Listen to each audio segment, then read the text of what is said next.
साथ एक मीडिएट। दूसरा मॉडल दिखाया था 3 आईवी के साथ एक मीडिएशन और एक डीपी। फिर तीसरा मॉडल दिखाया था 3 आईवीज के साथ इंस्टीट्यूशन एज अ मॉडरेटर और एक डीपी। फिर हमने चौथा मॉडल दिखाया था 3 आईवी दरमियान में मीडिएटर और फिर ये एक मॉडल। आज हमने उन चारों को यहाँ पे बनाना भी है क्योंकि हमने दो ही काम करने हैं, building and testing of measurement model and building and testing of structure model, ये दो काम करने हैं। तो बिल्डिंग का हमने मेजरमेंट मॉडल और स्ट्रक्चर मॉडल का टेस्टिंग के हवाले से आपको तमाम चीज़ें बता दी थी, लेकिन बिल्ड कैसे करते हैं स्मार्ट बिजनेस में ये नहीं सिखाया था। तो आज हमने वो बिल्डिंग भी सीखनी है और टेस्टिंग को एक्चुअली एग्जीक्यूट करके देखना है कि किस तरह से हमारे रिजल्ट आते हैं। तो स्टार्ट हम लेंगे स्मार्ट बिजनेस को जब ओपन करेंगे तो ये उसका फ्रंट सरफेस जो है ये आपके पास इस तरह से ओपन होगा। आपने प्रोजेक्ट वाइज काम करना होता है। फॉर एग्जाम्पल अगर आप पेपर 1 के एनालिसिस करने लगे हैं वो प्रोजेक्ट 1, अगर आप दूसरे पेपर के एनालिसिस करेंगे या किसी और डाटा शीट पर एनालिसिस करेंगे उसको प्रोजेक्ट कोई और नाम दे दें, तीसरे पे जब काम करेंगे कोई और प्रोजेक्ट। तो हम प्रोजेक्ट वाइज काम करते हैं। तो सबसे पहला काम होता है प्रोजेक्ट क्रिएट। क्या करेंगे, न्यू प्रोजेक्ट पे क्लिक करेंगे, हमारे पास एक डायलॉग बॉक्स ओपन होगा। इस प्रोजेक्ट को कोई भी नाम दे दें, जैसे कि आप रिसर्च पेपर 1 पे आप काम कर रहे हैं आर आपने वो नाम दे दिया और क्रिएट कर दिया, तो आपके पास यहाँ पर ये देखें प्रोजेक्ट, पहला प्रोजेक्ट आपके पास यहाँ पे शुरू होना। ठीक हो गया। अब आपने क्या करना है, कल हमने SPSS में डाटा एंट्री करके उसकी CSV फॉर्मेट बना दिया था, ठीक है। अब वो जो CSV फॉर्मेट में फाइल बनाई हुई है उसको हमने यहाँ पे इंपोर्ट करना है, और लिखा हुआ है इंपोर्ट डाटा फाइल, और डाटा फाइल इधर बनाई थी। अब हम उसको यहाँ पर इंपोर्ट करेंगे, यहाँ पे इंपोर्ट पे क्लिक करेंगे। जहाँ पर भी आपकी कोई डाटा फाइल पड़ी हुई है, मैंने यहाँ पर डाउनलोड्स में डाटा फाइल प्रैक्टिस के नाम से लिखी हुई है, इसमें मैंने क्लिक किया और ओपन किया और ये डाटा फाइल आ गई। इसको मैंने इंपोर्ट पे क्लिक किया तो ये मेरी डाटा फाइल आ गई। अब देखिए यही था कल MP1 यानी मैनेजर बिहेवियर, SS1 से लेकर SS5 तक सैलरी स्ट्रक्चर, EN से बना दे एनवायरनमेंट एंड सो ऑन, ये भी चीजें हमने कल देखी थी। उसके बाद हमने बैक पे जाके दोबारा से सीख कर वो हमारे पास डाटा फाइल उसने दिखाई है कि देख लो भी आपकी डाटा यही था, यही फाइल है, आपने देखी हाँ जी ओके है। आप बैक पे आके दोबारा से अपनी फ्रंट पेज पे आ जो पहले से कोई प्रॉब्लम नहीं आ, एक नया प्रोजेक्ट क्रिएट किया और आपने डाटा इंप्रूव कर दिया। अब आपने क्या करना है, मॉडल बनाना है। मॉडल बनाने के लिए क्रिएट मॉडल पे क्लिक करें। वो जो बिल्डिंग की बात कर रहा था, बिल्डिंग मॉडल बिल्ड करने के लिए, तो प्रोजेक्ट का नाम है RP1, मॉडल आपने PLSM का बनाना है, सेमी बनाना है, स्ट्रक्चर कुछ मॉडलिंग में रन करेंगे और मॉडल का कोई भी नाम दे दें, जैसे कि मैंने PR1 का नाम कोई भी नाम दे सकते हैं, सेव। अब आपके पास ये विंडो आ जाएगी, जैसे ही आप वो प्रोजेक्ट को सेव करेंगे तो कहेगा यहाँ पर बिल्ड करो, ये जो खाली जगह उसने भेजी है ना, यहाँ पर आपने वो सारा मॉडल बनाना है, building and testing of measurement model and building and testing of structure model. तो बिल्डिंग की जो बात कर रहे हैं, यहाँ पर हमने बिल्ड करना है। तो पहला मॉडल बिल्ड करने लगे हैं। पहला मॉडल 4 मॉडल की बात की है। पहला मॉडल क्या था, 3 आईवीज और एक डीपी, 3 आईवीज और एक डीपी। पहला IV let's say manager behaviour, इसको आपने सेलेक्ट करना है, ड्रैग एंड ड्रॉप। तो ये हमारे पास आ जाएगा। समटाइम इसका नाम चेंज कर, आप अगर उसने अल्फा नाम रख दिया तो आप दोबारा से उसका नाम MD कर देंगे, क्योंकि हमारे डिस्प्ले का नाम MD है। तरीका क्या है, राइट क्लिक करेंगे, रीनेम पे जाकर इसको नाम चेंज करके उसको अब आपने इसकी साइड चेंज कर दी है। इस तरह से आप इस तरह से इसकी साइड चेंज कर सकते हैं, ऐसे ऐसे ऐसे आप इसको ऐसे। ये हमारा पहला इंडिपेंडेंट। सेकंड सैलरी स्ट्रक्चर, फिर आपने उसी तरह पांचों को सिलेक्ट करना है और लाकर यहाँ पे ड्रैग एंड ड्रॉप। ठीक हो गया। और ये हमारा सेकंड वेरिएबल हो गया और इसको हमने इस तरह से इसके साथ लाकर रखा, कोई प्रॉब्लम नहीं दोनों में। थर्ड इन्वायरमेंट, इसी तरह आपने इन्वायरमेंट को सिलेक्ट किया, यहाँ पे लाके और इसकी भी आपने साइड चेंज की, और ये तीनों आपके इंडिपेंडेंट वेरिएबल। और आखिरी आपका डिपेंडेंट वेरिएबल था that is called employ performance, और ये आपने लाकर यहाँ पर क्लिक किया तो ये आपके पास बिल्डिंग ऑफ मेजरमेंट मॉडल होती है। अब बिल्डिंग ऑफ स्ट्रक्चर मॉडल से तो क्या है कि आपने इनको कनेक्ट करना है, इसके लिए हमारे पास कनेक्ट का ऑप्शन है, इस पर क्लिक करेंगे और पहली कनेक्शन, दूसरा कनेक्शन, तीसरा कनेक्शन। क्या इसी तरह का कल का हमारा मॉडल नहीं था जो हमने ड्रा किया था 3 आईवीज डीवी के साथ? ये जो ये पोर्शन होता है ये मेजरमेंट मॉडल होता है और ये जो इनर मॉडल होता है that is called structure model. तो ये बिल्डिंग का काम खत्म हो गया, बिल्डिंग ऑफ मेजरमेंट मॉडल भी हो गया, बिल्डिंग ऑफ स्ट्रक्चर मॉडल, कोई प्रॉब्लम इसमें। अब इससे आगे चलते हैं। इस मॉडल में आपके 3 हाइपोथेसिस हैं, 3 रिलेशनशिप है। First environment to EP, second manager behaviour to EP and third salary structure to EP. अब पहला काम हमारा क्या है? Measurement model assessment. दूसरा काम क्या है? Structure model assessment. पहला काम मेजरमेंट मॉडल। मेजरमेंट मॉडल में कल मैंने पढ़ाया था 2 वैलिडिटी चेक करते हैं, that is called convergent validity and discriminant validity. Discriminant validity के 4 टेस्ट हैं। Number 1 alpha, number 2 composite reliability, number 3 average variance expected, number 4 factor loadings. ये 4 क्राइटेरिया है। तो पहले हम ये 4 क्राइटेरिया देखें। नंबर 1 सबसे पहले कैलकुलेट, पहला option PLSM algorithm for measurement model assessment, ठीक है। और अगर स्ट्रक्चर मॉडल असेसमेंट करनी हो तो बूटस्ट्रैप। लेकिन पहला काम क्या है?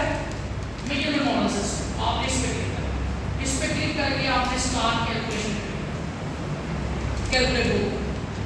4 चीजें आपने 2 चीजें चेक करनी है, convergent validity and discriminant validity. Discriminant validity में सबसे पहली चीज होती है फैक्टर लोडिंग, आउटर लोडिंग्स में जाना। वैसे तो यहाँ पर फिगर शो हो रहे हैं, ये फैक्टर लोडिंग होती है, लेकिन आपने शक्ल की बजाय इसको हम टेबल में देखना चाहें तो आउटर लोडिंग्स पे क्लिक करेंगे तो ये सारी फैक्टर लोडिंग है। फैक्टर लोडिंग का क्राइटेरिया क्या बताया था? It should be greater than 0.50।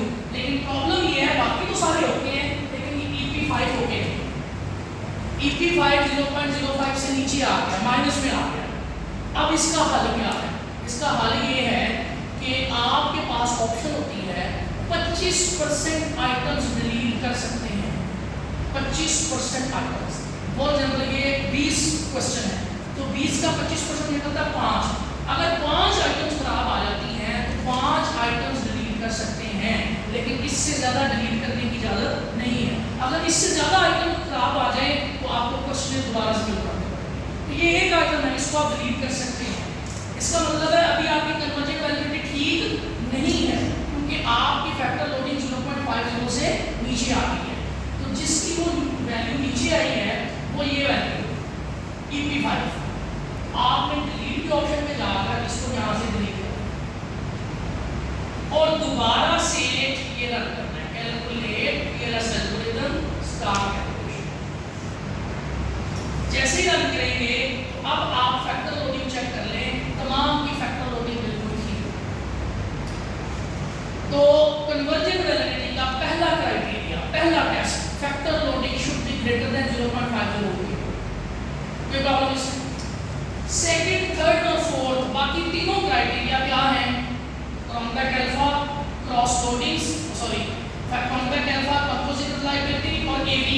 ये तीनों क्राइटेरिया आपको यहाँ पर नजर आएंगे जब आप इस पे क्लिक करेंगे, कंस्ट्रक्ट वैलिडिटी एंड रिलायबिलिटी। तो देखें आपके पास compact alpha must be greater than 0.70, okay है। Composite reliability must be greater than 0.50, okay है। और ABE must be greater than 0.50। इसका मतलब है हमारी कन्वर्जेंट वैलिडिटी ओके।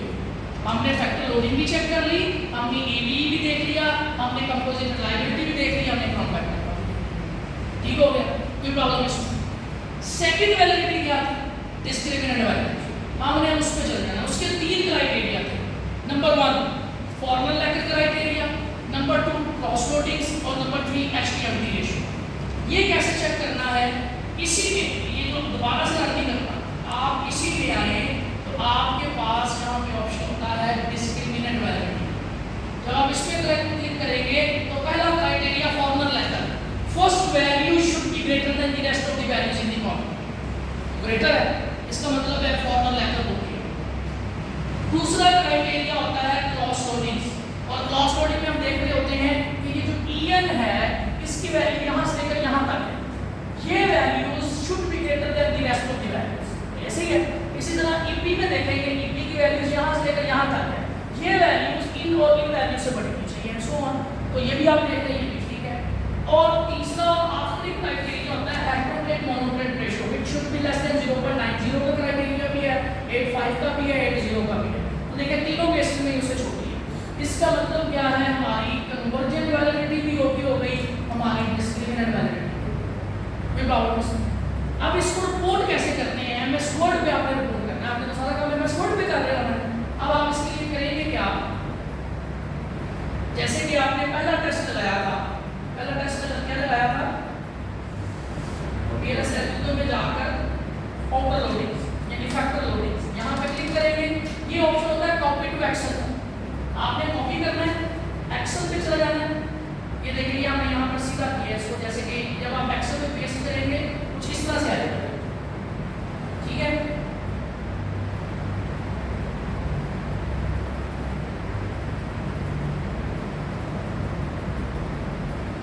आपने सारी वैल्यूज को एक कॉलम में कर देना है। ये वैल्यूज है इसको उठा के भी एक कॉलम में, ये वैल्यूज है इनको उठा के भी एक कॉलम में, और ये वैल्यूज है इनको उठा के भी आपने एक कॉलम में, ठीक है। और ऊपर है डिपेंडेंट लोडिंग्स, ठीक है। इसी तरह आपने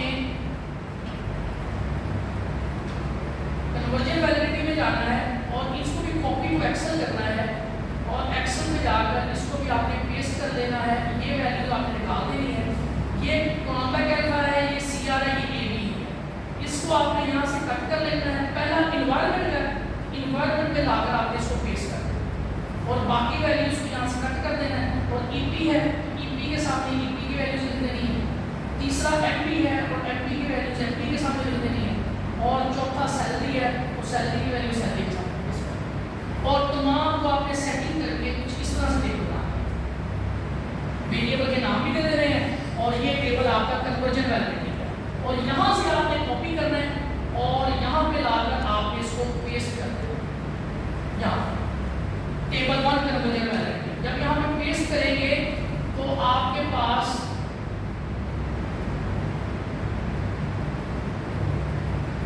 मैं इसको यहाँ से क्लिक कर रहा हूँ। जब आप इस टेबल को यहाँ से कॉपी करेंगे और यहाँ पे लाकर जब पेस्ट करेंगे तो इसके ऊपर लाइनें ड्रा नहीं होंगी।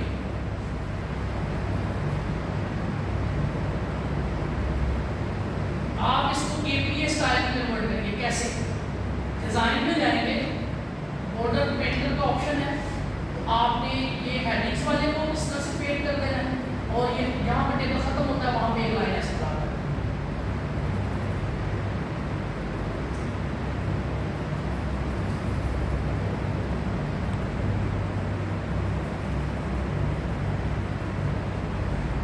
इसको बोलते हैं एपी स्टाइल। जब आपकी हेडिंग लाइनों के अंदर होती है और एंड पे आपकी लाइन, इस टेबल को बोलते हैं एपी स्टाइल। ठीक हो गया। इसी तरह आपने ये कन्वर्जन वैलिडिटी को कॉपी कर लिया, फिर आप क्या कहाँ पे जाएंगे,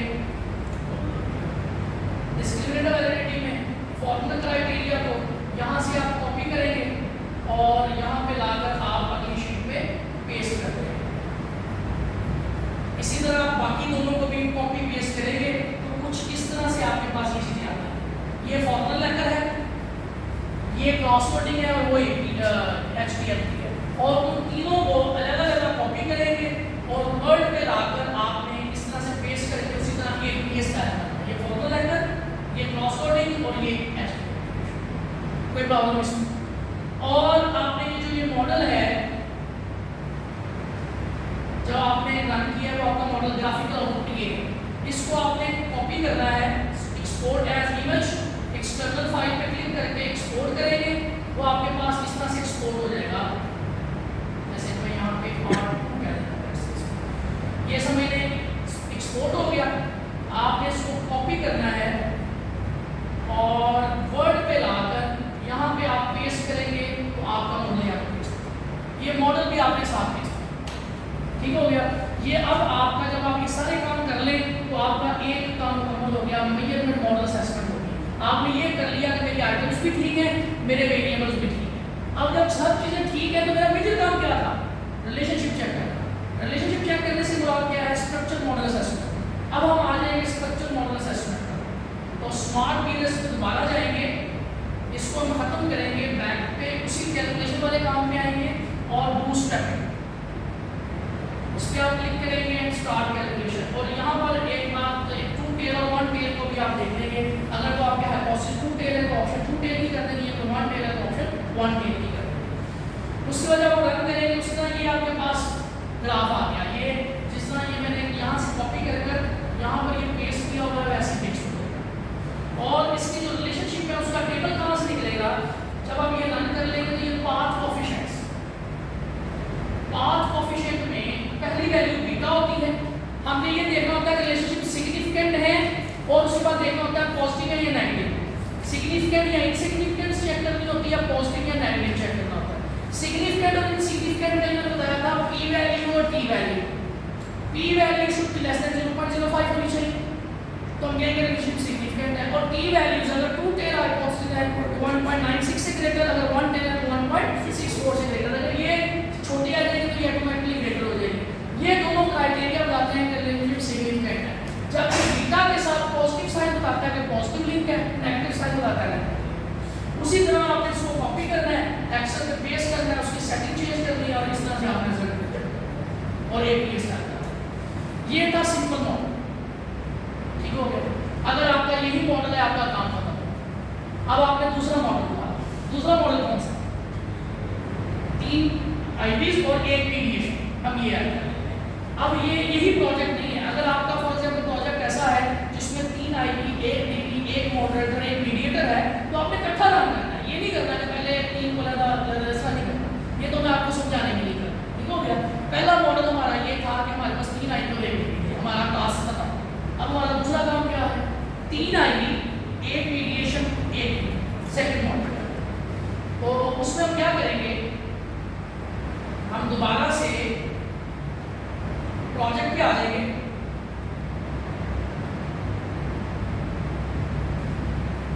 ये हमारे 3 आईवीज हैं,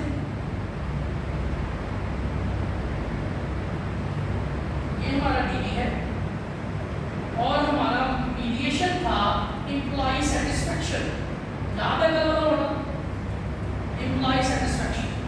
ये हमारा है मीडिएटर और इसकी लाइनें आपको पता है किस तरह रन करनी है। इसकी इसके साथ भी है, इसके साथ भी लिंक है और इसका इसके साथ।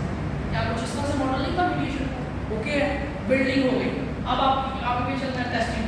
टेस्टिंग में वही काम दोबारा से करते हैं, calculate PLS algorithm, start calculation. तो यहाँ से आपका वही क्रॉस कोडिंग आ जाएगा। क्रॉस कोडिंग में आपने देखा नहीं यार, ईएस की वैल्यू तो 0.50 से छोटी है, तो बैक करके डिलीट कर दिया ईएस और दोबारा से रन कर दिया calculate PLS algorithm, start calculation. तो आपके पास आप आउटर लोडिंग चेक करेंगे, बिल्कुल ठीक आ गई। इसको रिपोर्ट कर दें, उसके बाद कन्वर्जन वैलिडिटी आपने चेक करनी है। मजीद आपने कौन करना है, अल्फा सी और ए बी देख लिया और उसके बाद आपने यहाँ पर आए तो चेक कर लिया। डिस्क्रिमिनेंट वैलिडिटी में आपने फॉर्मल लेकर देख लिया, क्रॉस कोडिंग देख ली और एचटीएमएल, ठीक हो गया। ये वैसे ही देखना जैसे आपने सिंपल मॉडल में देखा। अब चेंजिंग क्या आई है? चेंजिंग आएगी बूटस्ट्रैपिंग, क्योंकि बूटस्ट्रैपिंग बताता है रिलेशनशिप। अब 3 डायरेक्ट बताएगा, कितने हाइपोथेसिस बनेंगे? 3 डायरेक्ट पहले थे, फिर इन तीनों का दरमियान वाले के साथ डायरेक्ट 6 हो गए, फिर दरमियान वाले मीडिएशन का डीवी के साथ 7 तो हो गए डायरेक्ट। उसके बाद 3 मीडिएशन, 3 एज अ मीडिएटर भी है। यानी हमने यहाँ पे लाइनें ड्रा की हुई है 1 2 3, ये 3 से पहले डायरेक्ट, चौथा ये भी आ गया, 4 रिलेशनशिप ये डायरेक्ट हो गए और 1 2 3 ये बन गए। इसका मतलब 7 तो हो गए डायरेक्ट। उसके बाद ये as a mediator between this and this 8, फिर इन दोनों के दरमियान, फिर इन दोनों टोटल कितने बने 10, यानी 7 डायरेक्ट 3 मीडिएशन वाले। तो पहले जो पाथ कोएफिशिएंट आप क्लिक करेंगे तो यहाँ पे सिर्फ डायरेक्ट मिलेंगे आपको, सिर्फ डायरेक्ट। कितने गिनने कितने हैं? 7 और 7 लिखे हुए हैं इसके दरमियान।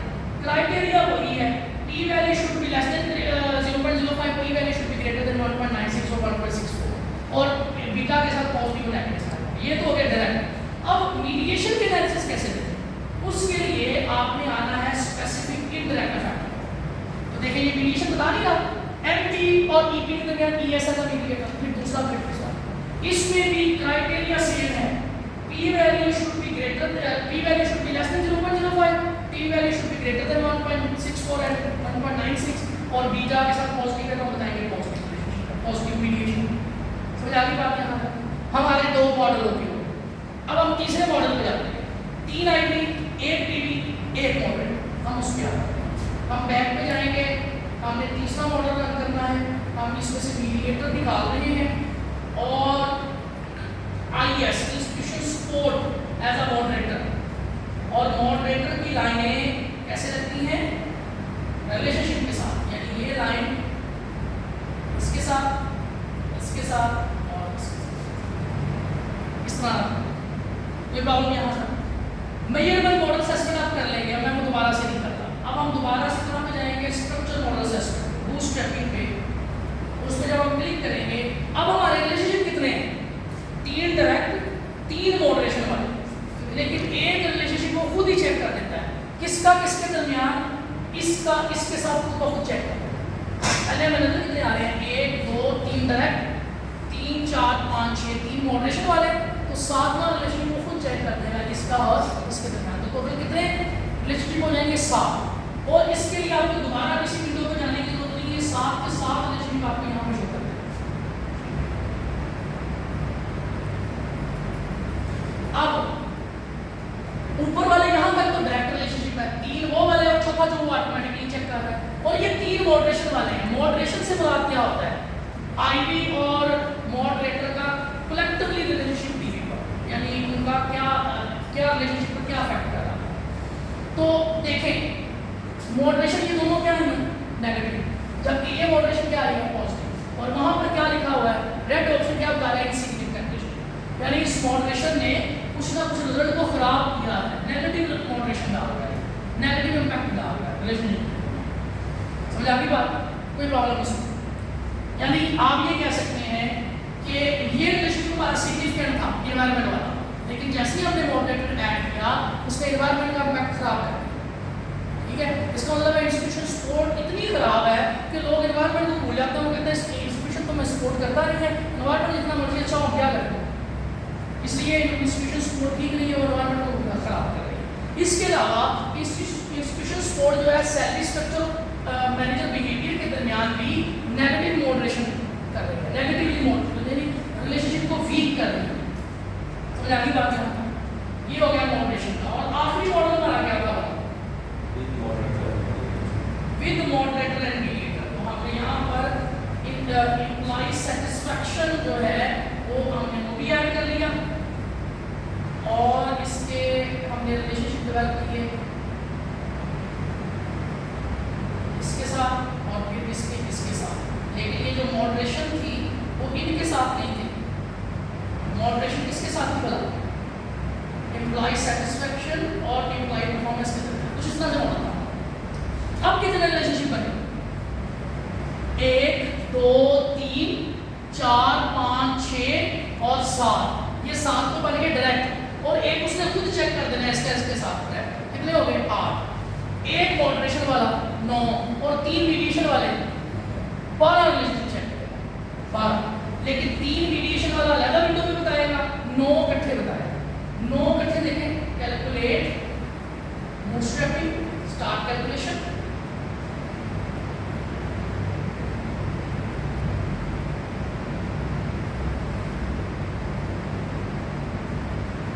तो पाथ कोएफिशिएंट्स अब देखें, 9 रिलेशनशिप बता रहा है, देखें गिनने में।